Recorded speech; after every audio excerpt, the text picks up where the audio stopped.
All right. I just want to talk a little bit about this. I got a cheap Floyd Rose tremolo system off of Amazon recently because I had an old Kahler system that was, as you can see, pretty wore out, pretty junked up. But the problem was that these post holes, for one thing, did not line up with what was already on my guitar. And another thing, the bar down here that the springs go into, the Kahler is much longer, probably about, I want to say about a ½ inch longer than the Floyd Rose tremolo is. So, that being said, a few modifications had to be made on the guitar, but I was able to successfully install the Floyd Rose in place of the Kahler, which for a long time ago I wanted to do this. I wanted to do this a long time ago with the real Floyd Rose, but I was always told it couldn't be done. For whatever reason, I think probably I just couldn't afford to have it done. Maybe my memory's bad. But anyway, the reason I went with this Floyd Rose rather than trying to find another Kahler is that the cheapest one I could find was around a couple of $100, and I wasn't really looking to spend that much on this guitar. As this guitar is an old guitar, I've had it for a long time, but it's not even a real BC Rich. It's a kind of an off-brand. It plays about like a BC Rich, but it's actually a Gorilla guitar. But it's the first guitar I ever played out with, so it did have some sentimental value, and I just wanted to get it up and running again. But basically what I had to do, what did I have to do?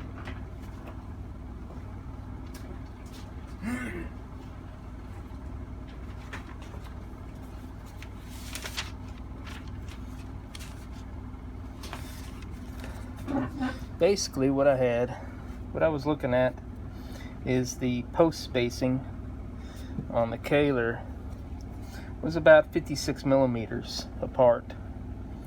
Now on the Floyd Rose it's 74 millimeters. So obviously you cannot just simply take the Floyd Rose and put it on your guitar without some modification. So what I had to do on my guitar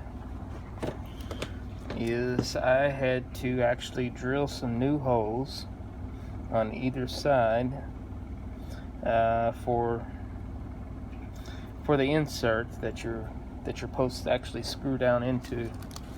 And I think, if I'm not mistaken, that the drill bit size I used, I think, was a 5/16 inch drill bit. I came over 9 millimeters from my original hole, but I ran into another problem because of the intonation. The bridge spacing would have been way too far because the strings don't rest at exactly the same positions that the as you can see, there's a little bit of, I don't know if you can see that real good or not, but anyway, there's quite a bit of difference in where the string is going to rest on the bridge at compared to the Kahler. So I had to actually move my posts over 9 millimeters and actually up, I think it was 4 millimeters, to account for the intonation on the guitar. So what I wound up with is 9 millimeters off center. You know, you want to make sure you get them dead on center. If you don't, you're going to run into problems whenever, you know, you're talking about you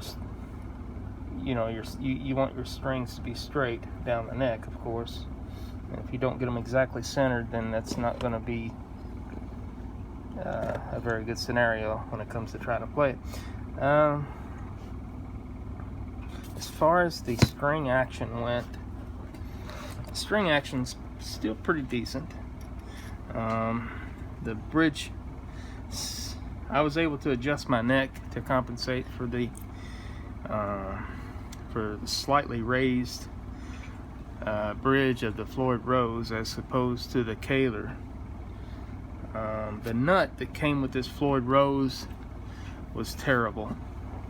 I'd have to give it probably 1 star. I went ahead, I was going to replace the nut that was on my guitar with the new one that came with the kit, but as soon as I started trying to tighten the nut on the string, it right away it stripped out. As you can see, the nut, I just pretty much kept the original nut on my guitar instead of replacing it. You can always find these screws. There's actually little individual blocks that can be replaced inside this nut, as opposed to the new nut that the hose were actually tapped out into the nut itself. There was no blocks in the new nut, so I just opted to keep the old one. But that in a nutshell. Oh yeah, and there's one more little item you had to do. The back of it, I know I've got it covered up right now, but where the springs actually go to the retainer over here, the springs on, when I first tried to put it on there, the springs were actually touching the wood inside the back of the guitar, so it wasn't actually floating. In order to correct that, I had to take a router, and I routed up probably about 1/4 of an inch inside. It's pretty, I had plenty of wood, it wasn't an issue. I routed down about 1/4 of an inch to make sure I had enough spacing for my springs to be able to float clear of the wood whenever I installed it. But as you can see, it is possible to replace your Kahler tremolo system after it's wore out, and replacing it is no longer a cost-effective remedy. You can get one of these cheap ones from Amazon. So far as adjusting the intonation and tuning, it all seems to be pretty decent. I haven't had any issues yet. It looks identical to a Floyd Rose, in my opinion, except it doesn't have the of course it doesn't have the logo on it or anything. And as far as the quality of the metal, I'm sure it's probably not as good as what is originally on a Floyd Rose, but if you're not going to use this to play out with or anything, I'm sure it would make a good viable option. Anyway, just my 2 cents on how to do that.